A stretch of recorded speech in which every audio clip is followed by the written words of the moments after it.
तेजस्वी यादव जी अभी तो जन्म भी नहीं हुआ है जातिगत जनगणना का, प्रारूप भी नहीं हुआ है। और चूंकि बैक फुट पर चले गए, चूंकि माननीय नीतीश कुमार जी ने 1994 में ही बोल दिया। इनके पिताजी को ज्ञान हुआ 2010 में। चारा घोटाला से जान बचाने के लिए चाचा के पूंजी पर भतीजा दुकान चलाना चाहते हैं। ये कहाँ चलने वाला है? नमस्कार, आप देख रहे हैं न्यूज पीआर और मैं हूँ आपके साथ ज्योति सभा। चाचा की पूंजी पर भतीजा रोटी सेकेगा, ये बात जदयू के मंत्री कह रहे हैं। दरअसल आपको बता दें कि जिस तरीके से अब जातीय जनगणना जब केंद्र ने इसे लाया है, जब जातीय जनगणना को लेकर केंद्र ने साफ कह दिया है कि अब केंद्र भी जातीय जनगणना करवाएगा, तो वहीं अब जातीय जनगणना की एक और जहां वाहवाही लूटने के लिए हर दल सामने आ रहा है, तो वहीं ऐसे में विपक्ष पर जदयू ने बड़ा प्रहार किया है। विपक्ष पर, खासकर तेजस्वी यादव पर बड़ा तंज कसते हुए जदयू नेता ने जमकर कहा है कि एक और जहां पहले लालू यादव जातीय जनगणना की नहीं सोच पा रहे थे और अब जब जातीय जनगणना हो रही है तो चाचा की पूंजी पर रोटी सेकने आए हैं। क्या कुछ कह रहे हैं, सुनिए। पार्टी की आंतरिक बैठक यह थी और हमारी पार्टी जनता दल यू 2 दिवसीय कार्यशाला करने जा रही है। वर्कशॉप होगा, वो प्रवक्ता और मीडिया सेल का होगा। तो उसकी तैयारी के संदर्भ में हम लोगों ने बैठक की और वह बोध गया में आयोजित है 6 और 7 को, जिसमें पार्टी के राष्ट्रीय कार्यकारी अध्यक्ष माननीय संजय झा जी, माननीय प्रदेश अध्यक्ष उमेश कुशवाहा जी उसमें शामिल होंगे। तो इसमें कार्यशाला में क्या कुछ होगा?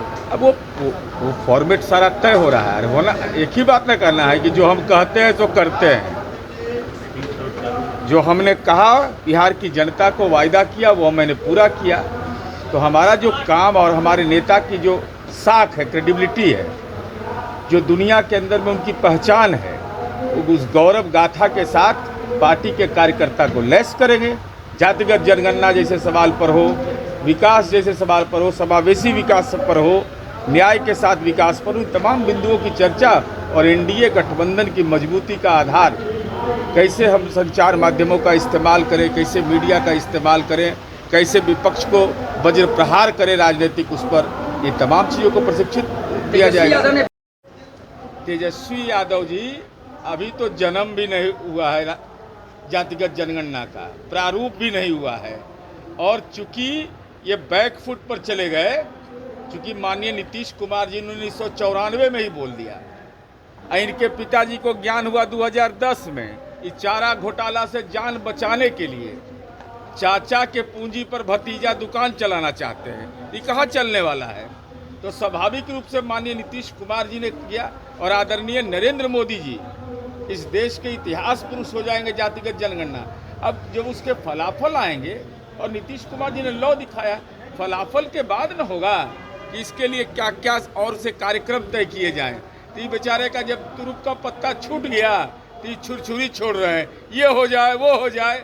और जब मौका मिला था तब पंचायत में आरक्षण दिए थे दलित को, अति पिछड़ा को, महिला को। आपने कभी पिछड़ा वर्ग विभाग बनाया था? पिछड़ा वर्ग विभाग तक इन लोगों ने नहीं बनाया था। अल्पसंख्यक कल्याण विभाग था, 31 जिला में उसका नोडल अफसर नहीं था। अब इनको चिंता हो गई है। अरे हमारी समझ है कि जातिगत जनगणना के बाद, जैसे बिहार में जाति सर्वे हुआ, तब न पता चला कि लालू जी के पास पटना में 468 करोड़ की संपत्ति है। तो देश भर में काला धन कहाँ कहाँ आपका है, सब जातिगत जनगणना से स्पष्ट हो जाएगा।